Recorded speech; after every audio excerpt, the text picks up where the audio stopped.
Hello, I'm Tom Rogers, and this is the Rebel Education Podcast.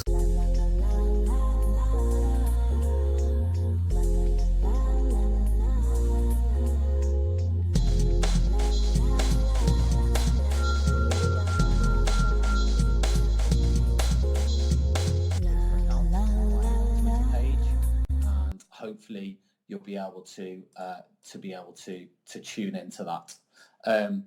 And really, the show is just going to be about sharing opinions, talking about what's been going on, hopefully being informative as well, something that's going to help all of us in our jobs and to hear what different people have got to say. So that's really the format of the show.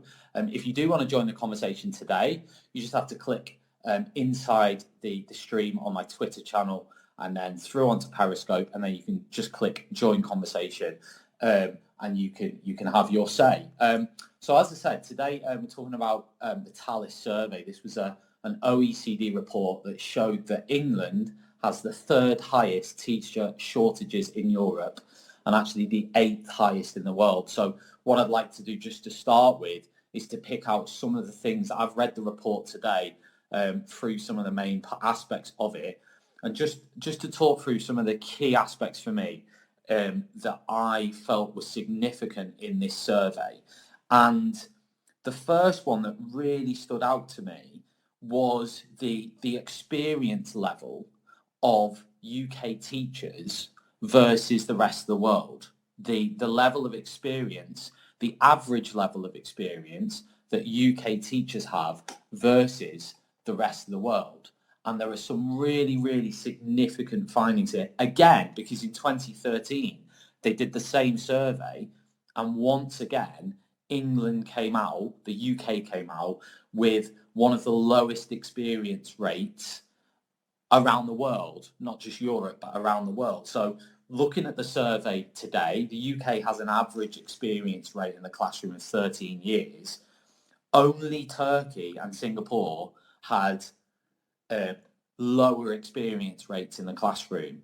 I'm not sure why Singapore has a lower experience rate on average as the UK. Maybe someone can comment and say why that might be the case. But Singapore and Turkey are the only two where the average experience level is lower. Now, we know the reasons for that in the UK. We know that a lot of teachers are quitting the profession, struggling to recruit, struggling to hit teacher training targets every single year, year in, year out. But it's quite disappointing, in my view, that since 2013, fast forward to 2019, 6 years since the last survey, and it's the same. It's the same problem. Again, we're talking about lowest experience rate. Nothing's changing year on year, and really for me that's incredibly worrying for the UK compared to other countries even in the world. Other findings that I found really interesting. There was one on the percentage of female principals, and I found this graph really interesting. By the way, the TALIS, they interviewed thousands and thousands of teachers, so it was actually a big sample. It wasn't just a tiny sample of a couple of hundred. We're talking, I can't remember the data, but it's huge amounts on the survey. So it's not a small sample size. And actually they found that in England, I think 41% of the principals were female. And that was one of the lowest rates actually around the world. Only these countries had lower than England: Australia, Colombia, Turkey, who had 7% female principals in Turkey, Vietnam, South Africa, the Netherlands, and Mexico. But outside of those countries, and bear in mind, I think there were like 60 countries on the TALIS survey. England had one of the lowest rates of female principals, which I found quite a surprising result. I was expecting like a much higher result, and on the survey they actually noticed that was below. It was a negative figure. That's how they put it on the survey, and I found that quite surprising, actually, as a stat. Another one, just coming back to teacher experience levels, was that we mentioned the average in the UK was 13 years, 13 years experience, but also on that one, um, only 18% of the teachers in England are 50 years old or above. Only 18%.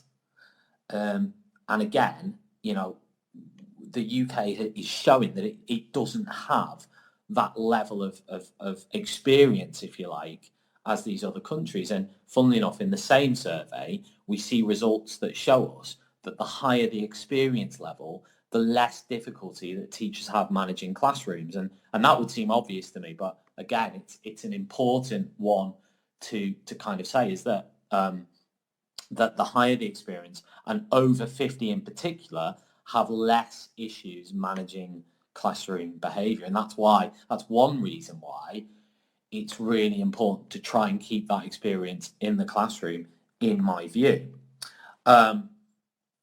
Other areas to look at in the survey was the working hours, and the hours that teachers are putting in outside the classroom. And again, the UK came out, I think, in the top 3 for working hours outside the classroom. Other countries that were high, so apart from Vietnam, Japan, Kazakhstan and Singapore, the UK had the highest working hours of any country in the survey outside of the classroom. Now, obviously, Japan had it had a higher working hours outside the classroom than the UK, but it had much lower contact time with the classes than the UK.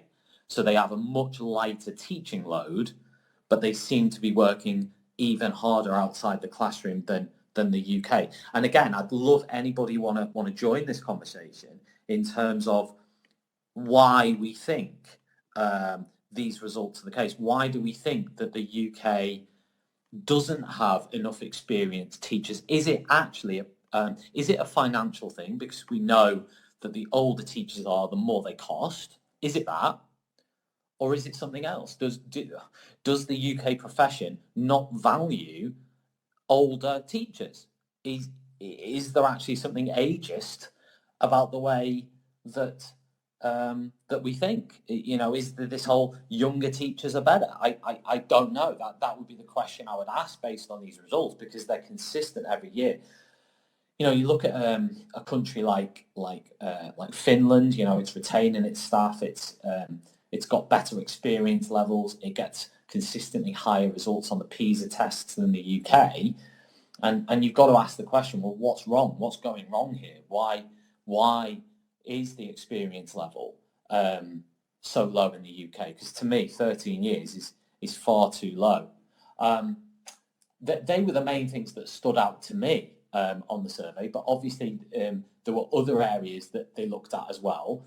And one of the key findings there coming through the survey was that one of the biggest issues that teachers in England were concerned about, or what they felt they wanted money spent on, was reducing the class sizes by recruiting more staff. They wanted, that was their number one priority. 72.9% of teachers in England said that reducing class sizes by recruiting more staff was their number one priority for spending. That's what they wanted the government to spend money on. And that only compared to 65% across teachers from the other OECD countries. Workload was a key issue for UK teachers. 66.1% reported that teacher administration load should be eased by recruiting more support staff, talking about the lack of TAs and so on. The lack of available TAs in classrooms has added extra pressure to UK teachers. Although I have to add that, funnily enough, in the survey results, job satisfaction, I think the UK came out 4th overall for job satisfaction, despite these issues. And there are plenty. So UK teachers are feeling like they're making a difference. I think the key issue is we're burning them out. I think they are feeling like they are facilitating some really positive things in their classrooms. I just feel like we're burning them out, and that is reflected in the survey results, because the UK was 4th best for job satisfaction out of all the teachers surveyed. I found that result quite interesting, actually, compared to all the others. workload is seen as more of an issue than pay on the results. English teachers were less likely to prioritise improving salaries compared with the OECD average. 53.4% said teachers' salaries should be a spending priority compared with 64.2% across other countries. So again, it's showing that, and I've argued this quite a lot, is that for me, if a teacher's happy in a classroom and they're happy in a school, I'm not saying pay doesn't matter, but it's so valuable to a teacher because most teachers didn't go in it for the money. They went in it to make a difference. And if the money adds up enough, but the school is brilliant, most teachers are going to stay in that school and they're going to be happy and they're going to get a lot out of it.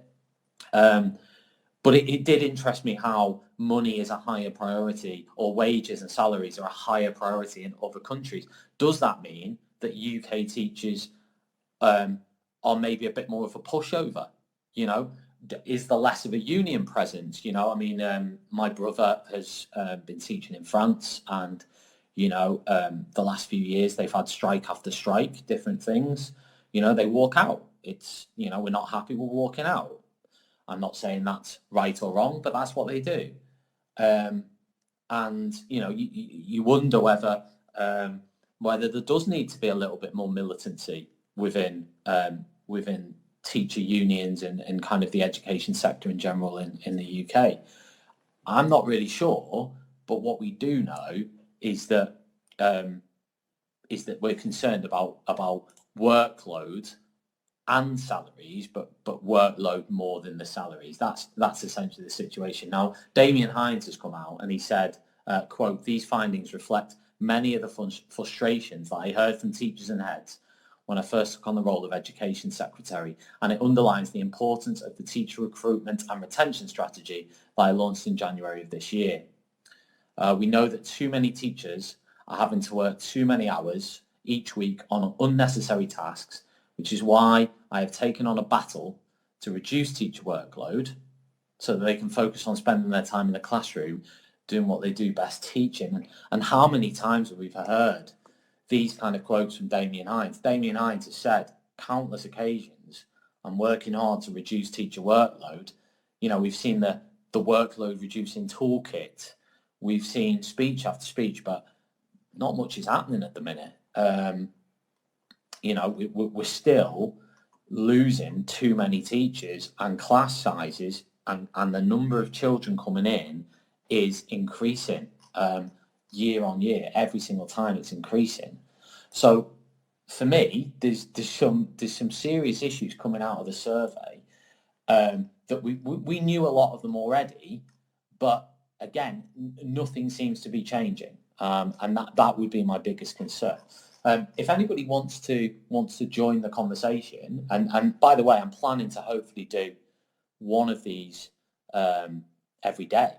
I'm hoping, and what I'm going to do is I'm going to package them as a podcast as well. So if you want to listen back to any of the shows that are streamed live, then you'll be able to do that through Spotify, through iTunes, through Podbean. So you can actually access and download these episodes as podcasts, probably 24 to 48 hours after their broadcast. So that's not a problem. And hopefully you can give me some feedback on the podcast, whether you are enjoying them or what you're getting from. And please comment as well after we finish, because that would be really interesting to hear what people think about this. So my key questions today are: what do we think of TALIS? What do we think of the findings? What do we think the reasons are for the findings?